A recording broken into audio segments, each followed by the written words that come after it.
Hi, guys. This is our I'm Possible Journey podcast, and I'm your host, Terry Herning, the mom, and this is my co host. Matthew Herning, the son. And we're here shining a light on the possible inside every impossible. In our case, we're talking about the improvements that are possible for individuals with autism. When my son was diagnosed, we were given a bleak outlook, but what we want you to know is how much potential is out there for everyone, regardless of their diagnosis.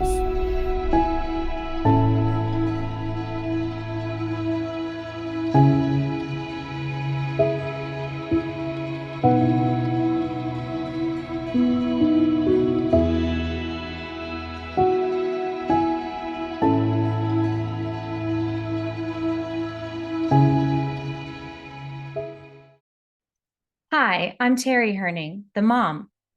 Hi, I'm Matthew Herning, the son. And this is our I'm Possible Journey. And this podcast episode is all on life skills. It's a big topic, I probably for every child and every parent.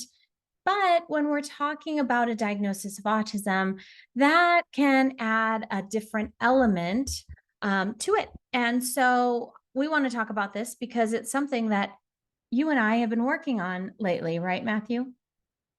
Yes, we have. So, what are the life skills that you and I are working on right now?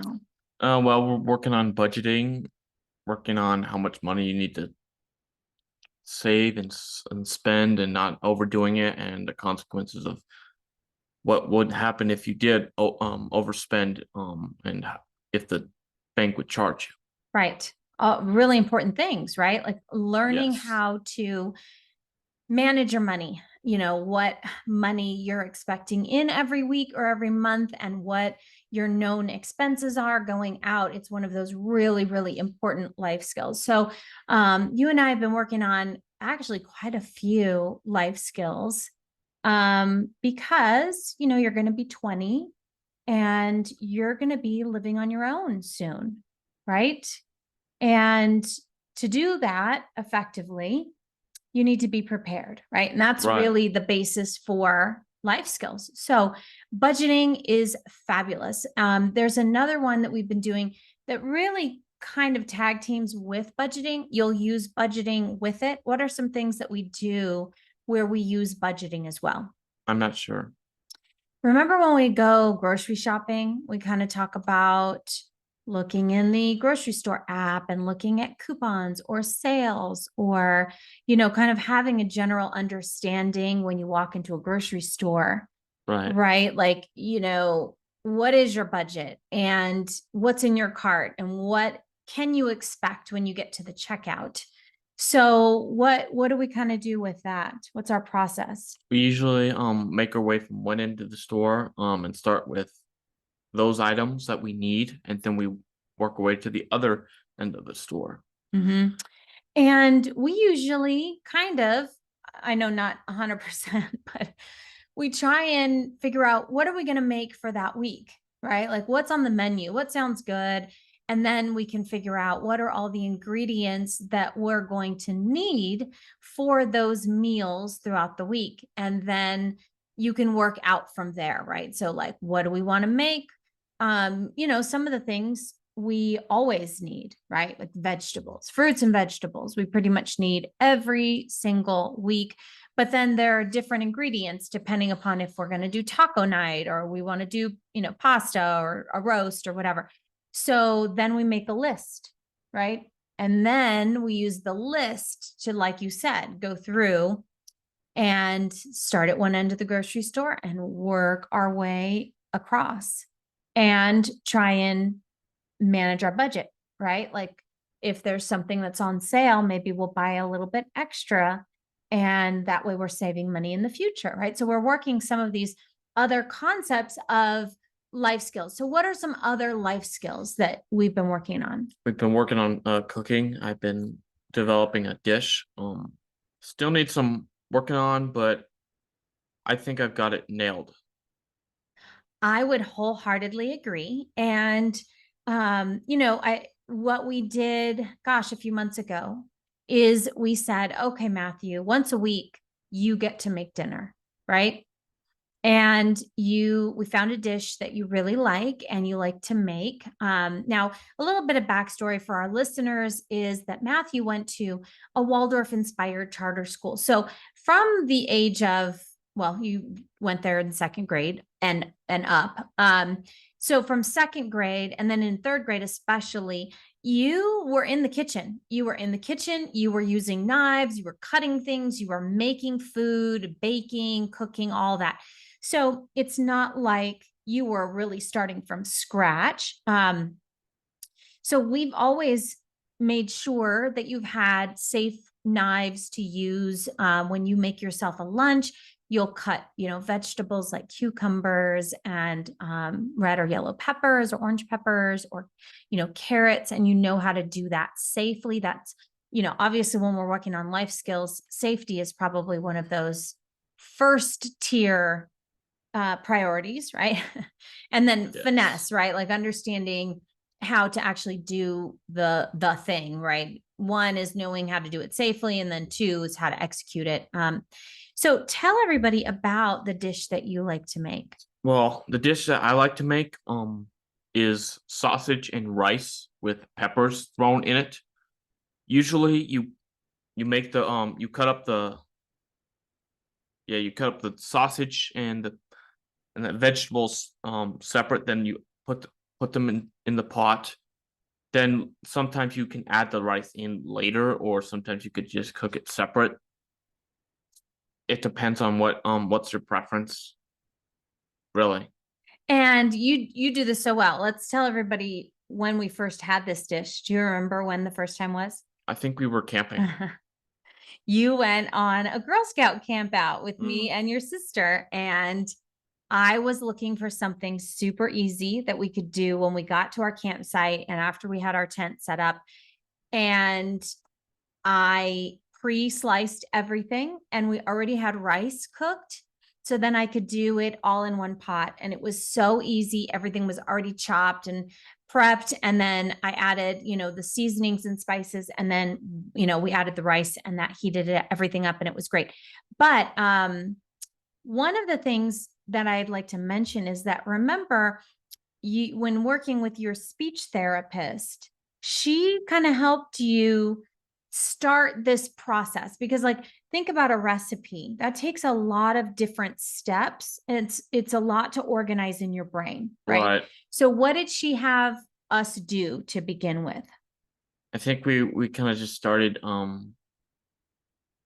well, we started baking first. It was baking, then we moved on to cooking. True. Because we kind of had a tier of which was the most difficult thing to make, but we started with the easiest and we slowly worked our way up. We didn't really get all the way up to the pyramid, but we got some of the ways there. I'd say you're doing pretty great, honestly. And one of the big things was following a recipe, right? Like the Right. steps. And with the peppers and the onions and the rice, we had to create those steps because it wasn't a recipe that we were following. Like, I have my big binder of all my Right. recipes, but we created it. So we wrote it down, right? So then you can follow those steps very methodically, one, then the next, then the next. But, and that is a life skill in and of itself, right? Or keeping organized. That's why I love my calendar that's sitting right here because I am a list writer as well. It helps me organize my own brain of what I need to do by day or even by week and my priorities. And then I love checking things off when I'm done. What about you? Yeah, there is a certain satisfaction in crossing things off the list. It's just really really satisfying. It just can't really describe the feeling, but make me happy. Me Accomplished. too. Me too. And it is very helpful when dealing with things you have to do or multi-step processes is making a list. You could even use Alexa, if you have Alexa in your home or you have, any of those other, tech gadgets, you could set timers, you could set reminders. We have to do that a lot, right? Right. Setting timers and reminding. Because I think a lot of people, it's a lot to manage in your brain. And sometimes writing it out, at least it gets it out of your brain and onto a piece of paper that you can then Right. refer back to.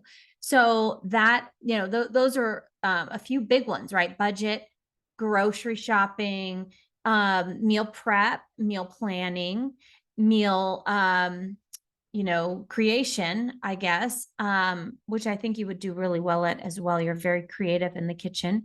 And I think you have the beginnings of a budding chef.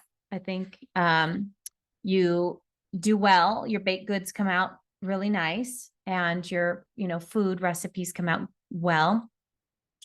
What's another important life skill that we've been working on? Uh, Probably driving. Driving. Driving is a big one, isn't it? Yes. And talk to me about the process of learning to drive.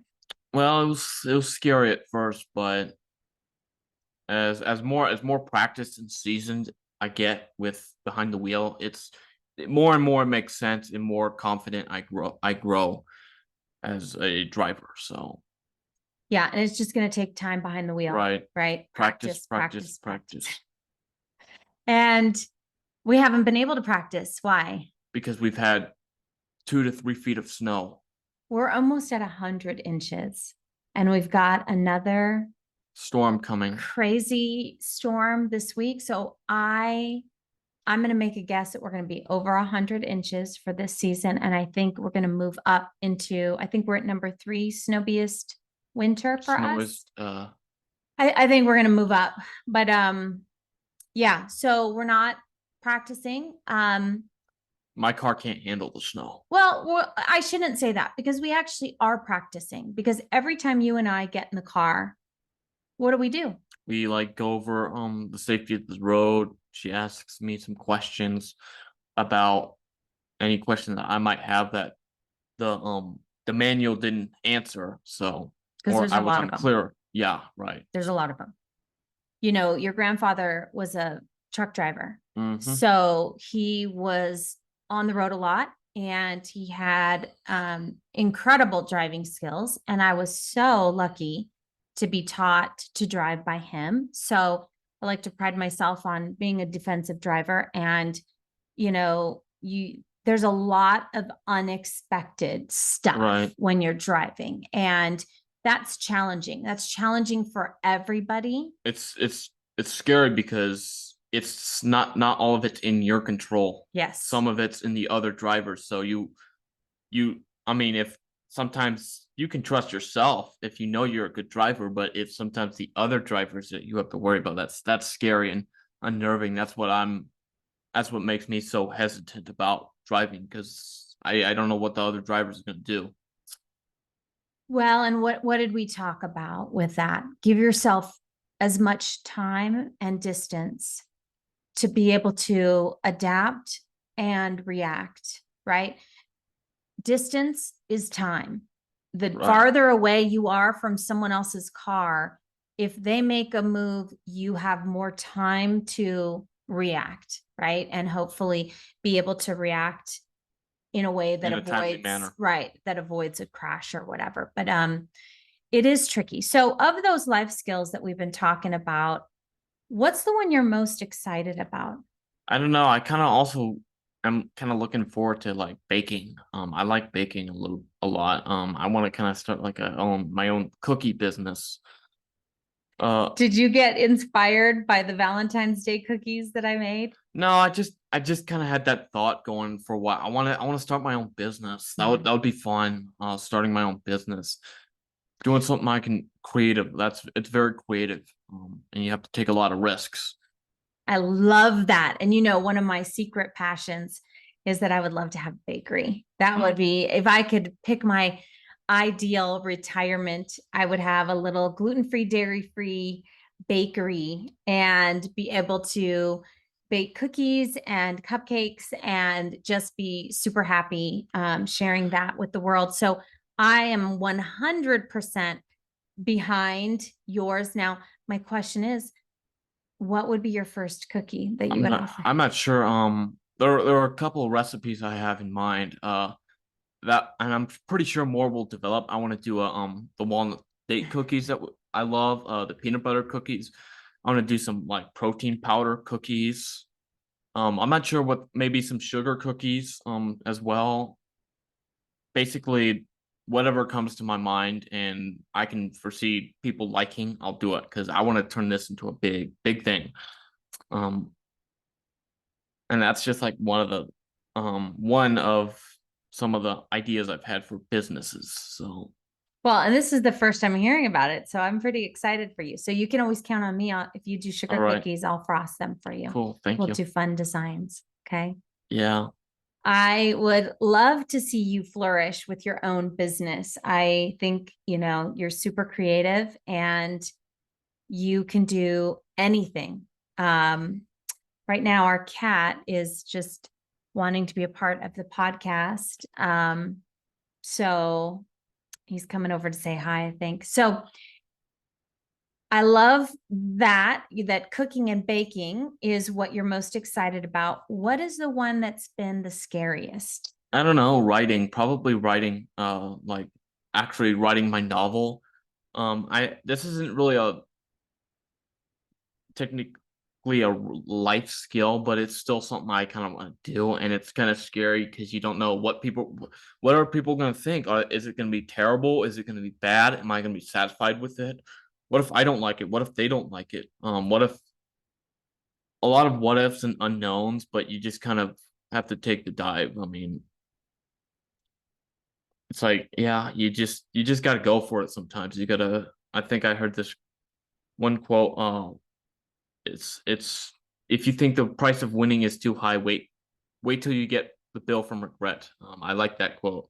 It is a really powerful stuff quote too. So I love that. And it speaks to a lot of other people out there who probably are feeling the same way, right? It's really scary to put yourself out there. right, Even for me, and I've been speaking at conferences and, doing this type of work for a long time, but putting together even our own podcast, it was intimidating. And, I think if you follow your heart and you follow your passion and you do it with integrity and, like you said, you take the leap, even though it's scary, right, you're not going to lose, right? You're not going to lose. You're never going to lose.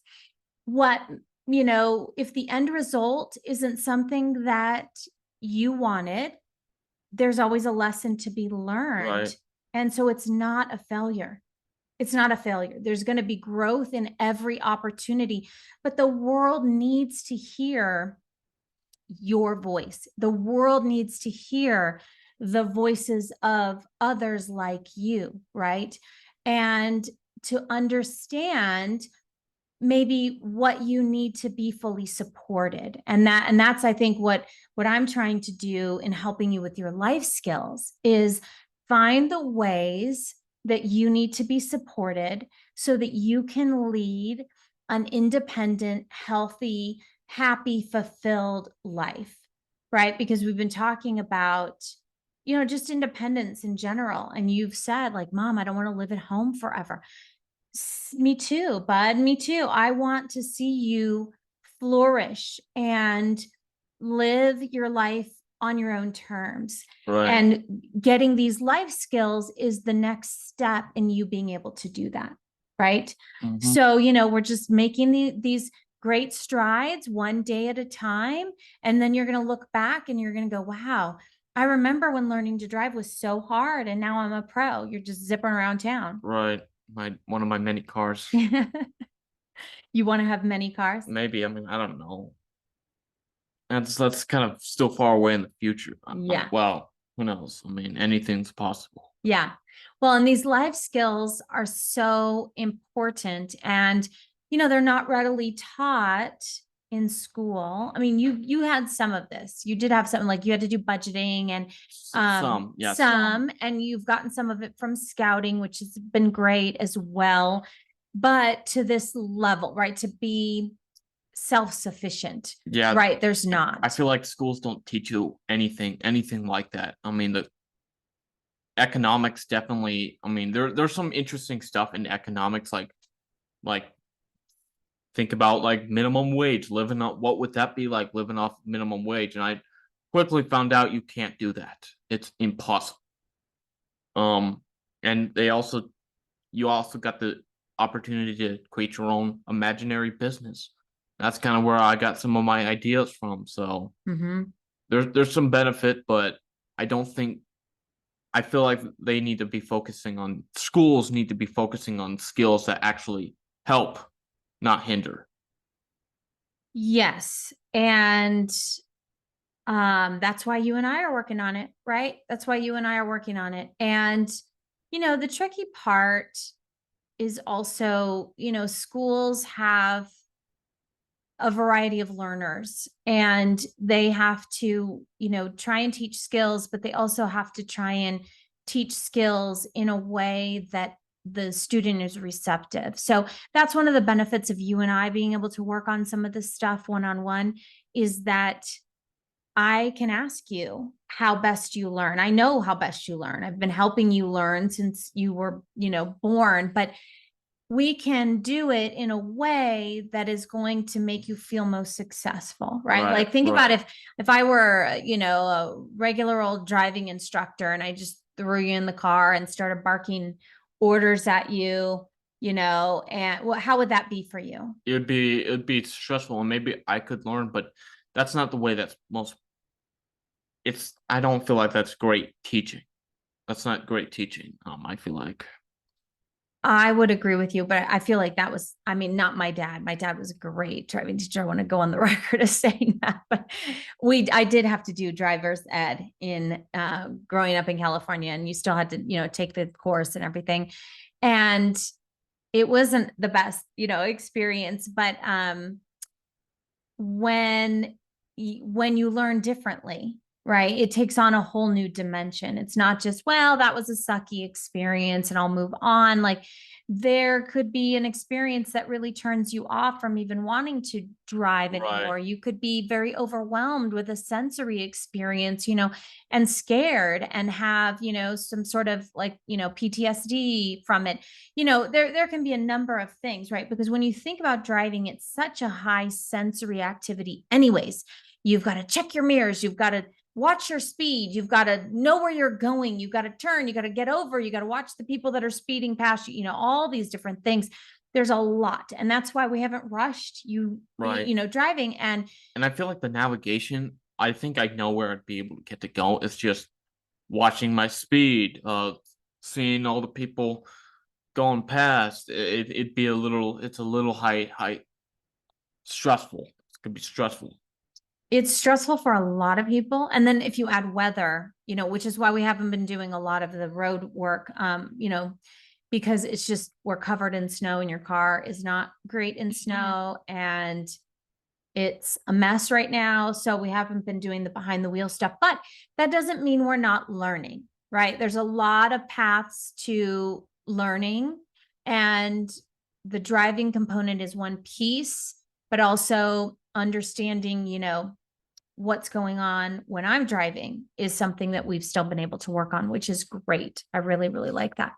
What is one life skill that you're not excited about learning? And maybe it's not even one we've done yet. I'm not sure, but maybe like maintenance of stuff. Like, well, it's not that it's not exciting. It's just like the car maintenance stuff, like the handyman stuff. I don't know if I could do that. I mean, I just don't know.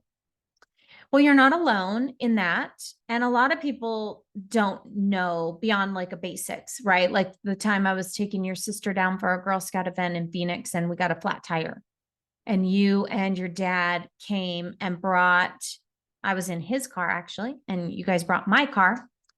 And by the time you guys got there, we already had the tire off, right? So, like changing a tire, I feel like that's simple enough. You basically raise the jack and take off the wheel, then put the other wheel on, which the spare wheel that's not flat, and then you of course have to tighten it back up.